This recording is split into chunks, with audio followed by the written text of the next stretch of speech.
The fishing boat was being buffeted by the waves crashing against the hull, the deck soaked with spray and water washed over the side. The crew was struggling to get their boat under control. They had been laying down fishing nets into the sea close to the Black Fang when the storm had begun. What a way to ruin a good day of fishing! The moment the crew realized the storm was coming, they dropped what they were doing and made preparations to leave with plans made to come back and carry on when the storm had lifted.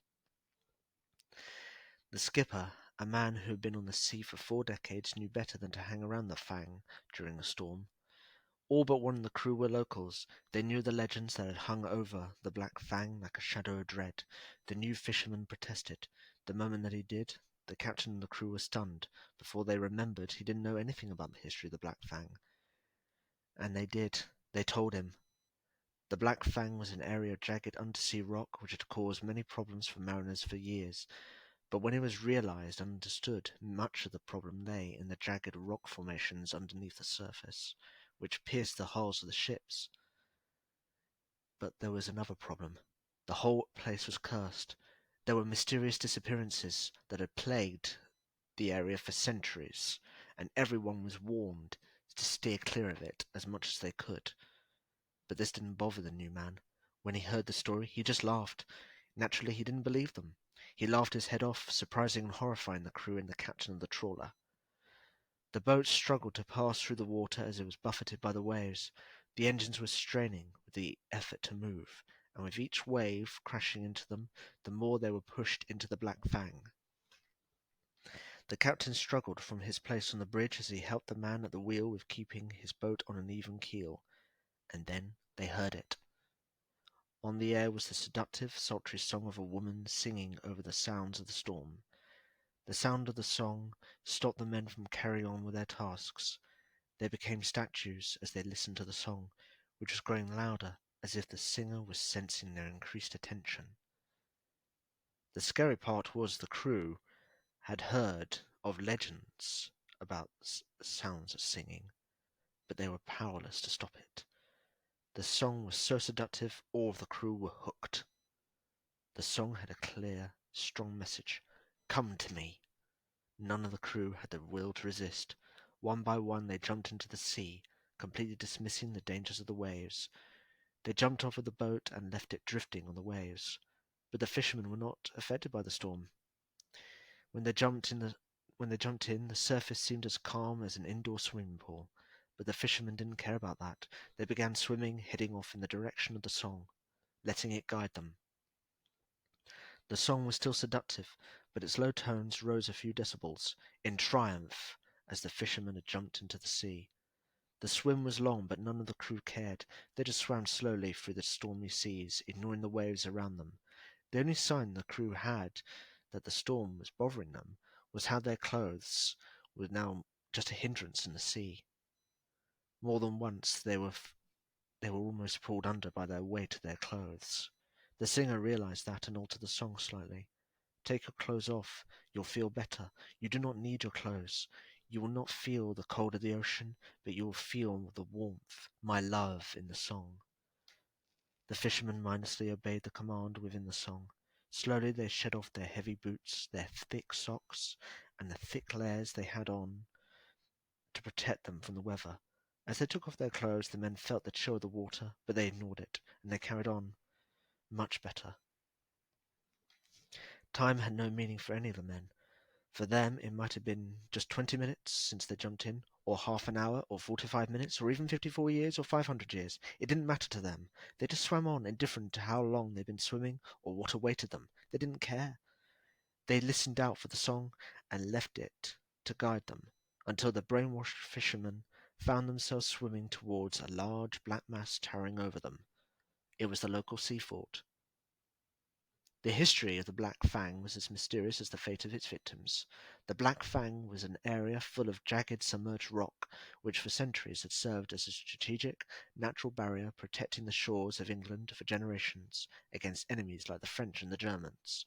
Many a warship had journeyed into the Black Fang only to have their ship's keels torn to ribbons.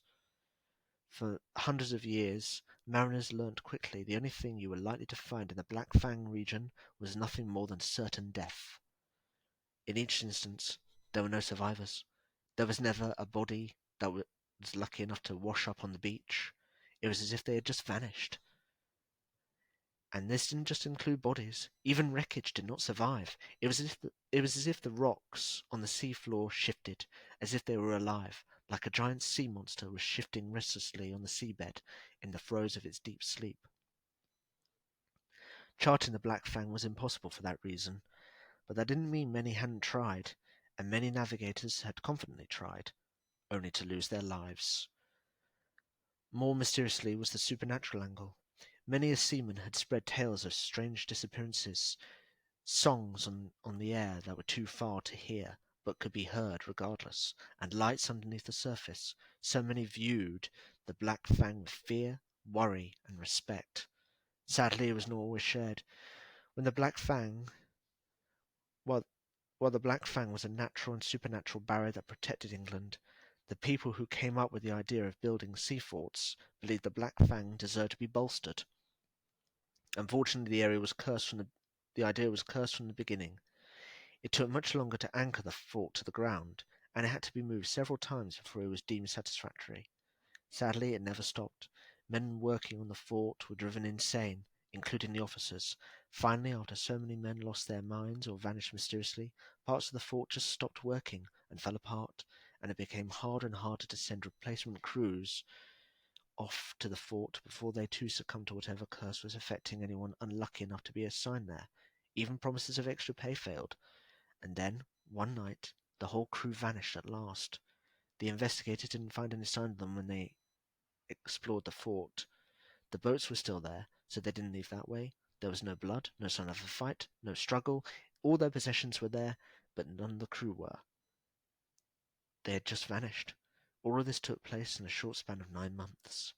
The sea fort was falling apart. Its walls were crumbling, its windows shattered, and everything on board was in an advanced stage of decay. Mariners and fishermen avoided the fort as much as they could. In the 1950s, Hammer Movies tried to shoot one of their famous movies out on the fort, ignoring all warnings and dismissing them all as superstition. After several of the cast and crew vanished, and the others had been driven close to the point of despair, the whole thing was cancelled, and some of the survivors had been driven so close to madness they had to be certified, including several promising talents.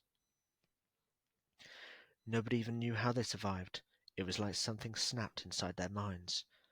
As far as the local council was concerned, the sea fort was nothing more than a shadow in the background, a spectre that haunted them, one better left undisturbed or visited. But they were sure their orders for the sea fort to be off limits were often ignored by idiots, daredevils, and criminals. But they weren't brave enough to go out there and find out for themselves. Back to the fishermen. One by one, the fishermen climbed the steps leading into the sea fort. The ladder was falling apart, but none of the crew were bothered.